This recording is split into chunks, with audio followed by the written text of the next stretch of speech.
Hello folks, and welcome to Testimony Tuesday. And tonight we have Teresa, who's going to be sharing a bit of her life story, a bit of background, how she came to faith in the Lord, and what Jesus means to her. And for the first time we actually interviewed over Zoom.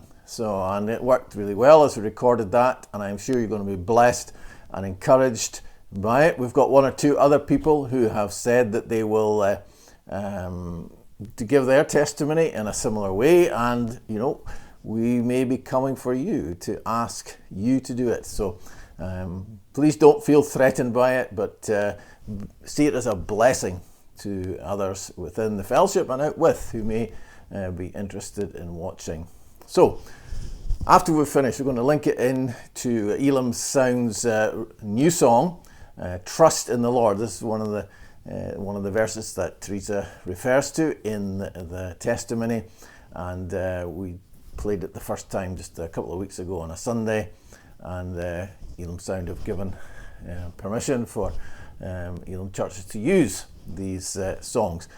And we'll also, just in the post itself, we'll have a link to the song that Teresa refers to, I Am the Lord That Healeth Thee. And it's a version sung by Don Moen, and this was a particular favourite and particularly powerful song that spoke into Teresa's life when she first came to faith. So enjoy the testimony, enjoy the praise, and see you later. I'm just going to ask you, right, Teresa, where were you brought up?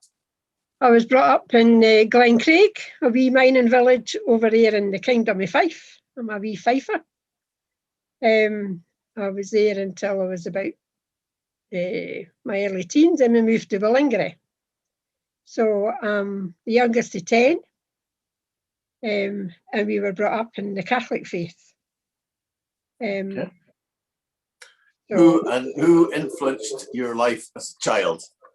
My mother really influenced my life, because she didn't really have an easy life, with 10 children, and there was times that my dad was unemployed and things like that, but she had great faith, and she believed in prayer, and she used to say to me, Teresa, whenever things get difficult or whatever, you pray, faith and prayer, that's what brings you through. So I would say she was the biggest influence in my life growing up. So, and how did you become a Christian?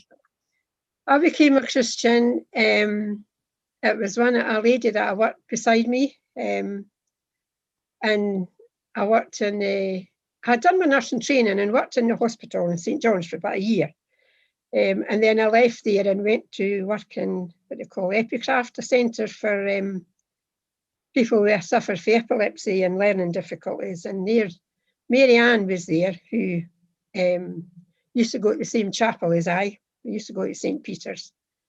We were in and out the Catholic faith, So I met Mary Ann there, and she used to come in to work on a Monday, and I wasn't going anywhere at that time. And she used to tell me what went on at the service on a Sunday. And this day she came in and she said, Teresa, we're having a healing service on Sunday night. I said, oh, aye. So later on I said, can I come to that service? And she went, aye, fine. So we did. We went on the Sunday night, and I was quite shocked in what was going on, because you were used to everything being in order when you went to Mass, You didn't really speak much. If you did, you whispered.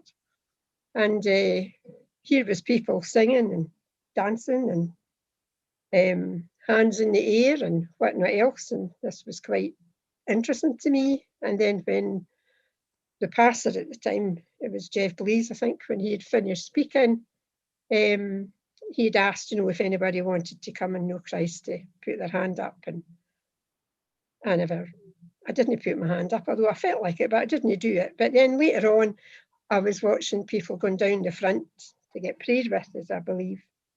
And just at that, the music, the people that was playing the music, started to sing a song, I am your Lord, your healer. I am the Lord that healeth you.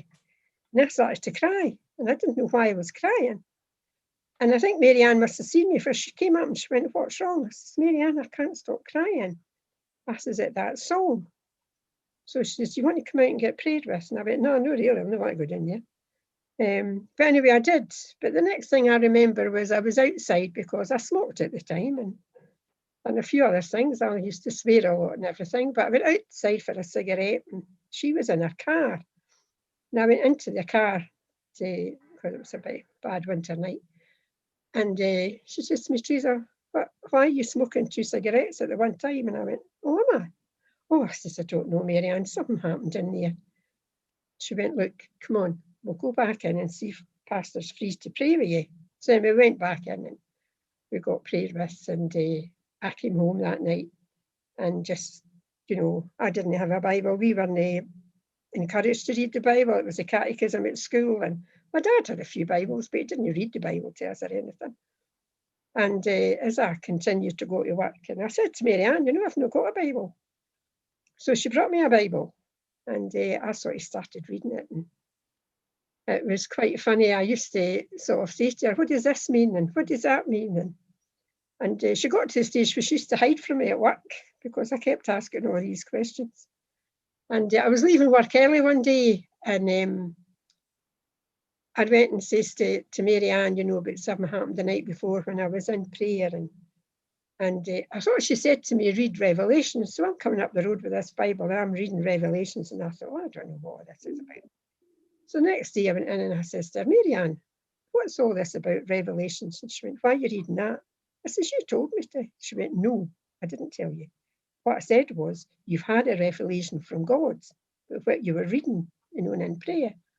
I said, "All right." So I just continued to go there on a Sunday evening, and then we started going on a Sunday morning. And I sort of look upon my conversion as a spiritual pregnancy, because within 9 months, not only give my life to Christ through that song, because but I got baptized. Trevor started coming to the church, and we got married because we had been living together for 10 years, and obviously when I became a Christian and soon realized we were living wrongly, and got that sort of put right. So I look upon my conversion as a spiritual pregnancy. So who did others see the change? Yes, my children began to see the change because I had stopped smoking, and I just felt that wasn't the right either, and I'd stopped swearing. My language wasn't very nice, to be quite honest. My next door neighbour was just, every second word was F, and the children had sort of noticed, and I seemed to have been a bit more calmer, as one of the boys had said. "You're a bit calmer these days, Mum."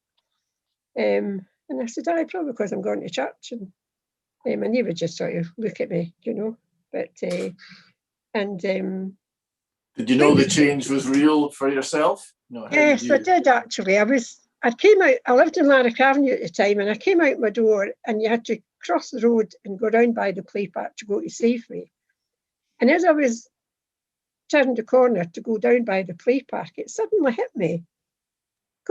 Jesus died for me. Me? He actually died for me. And that was, that just was, and I thought, he's real, he's not just somebody you read about in a book. But yes, he died for me. And then when I discovered that I am your God, your healer, I suppose that's one of the questions you're going to ask me. When I realised that was a scripture, and I thought that scripture was just for me, Exodus 15, verse 26, is very dear to my heart, because that's part of the words of the song that night that I came to Christ. So, yeah. That's good. No, you've answered that. You've answered that question anyway. Yeah. What does Jesus mean to you now? He means everything to me now, Kenny. Even as the 25 years that I've been a Christian, there's times I've maybe not been as attentive to him as I should have been, but I know that he's always there. He never leaves me, and I can trust him, depend on him. Another scripture of mine is Proverbs 3, verses 5 and 6. It's trust in the Lord with all your heart. Lean not on your own understanding, but in all your ways acknowledge him, and he will direct your path. And he's done that for me all the time, no matter how many times I fail, but he's always there to pick me up and reassure me. Good. So, yeah. That's excellent. If you could make a challenge to anyone about following Jesus, what would you say? I would say do it. Don't hesitate. Just turn to him, ask him into your life. You don't need to go into big, long theological phrases or anything. You just need to say, you know, you're a sinner, forgive me, please come into my life. I would certainly recommend it, as they say, to anybody, not to make any hesitation, but just, you know, to trust in him, because he's there always and he never fails you, he never leaves you. And he is just full of love and compassion. And he will, you know, direct your path and keep you on the straight and narrow, as long as you just look to him. There's been many a situation where I've, you know, maybe tried to work things out for myself, but then realised, no, you're doing the wrong thing. You're just speak to Jesus, and you might not like the answers he gives you, but he only gives you what you need, not what you think you need or what you want. But yes. That's great. That's good.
test our faith and challenge our perseverance. When will it all end? How will it all end? Why so many trials? Why do so many of us experience heartache, break, and pain? Why? It would be nice for the eyes not to have to shed another tear, and this mind not to ever have to worry. It would be nice if everything always worked just the way we'd like, but this is not always the case. We always see the messy splashes of paint on this canvas, but he sees the bigger picture. Our huge issues are but blips on his radar. We blink and it's seconds, he blinks and it's millennia. And so we say, trust in him. And so we say, trust in him.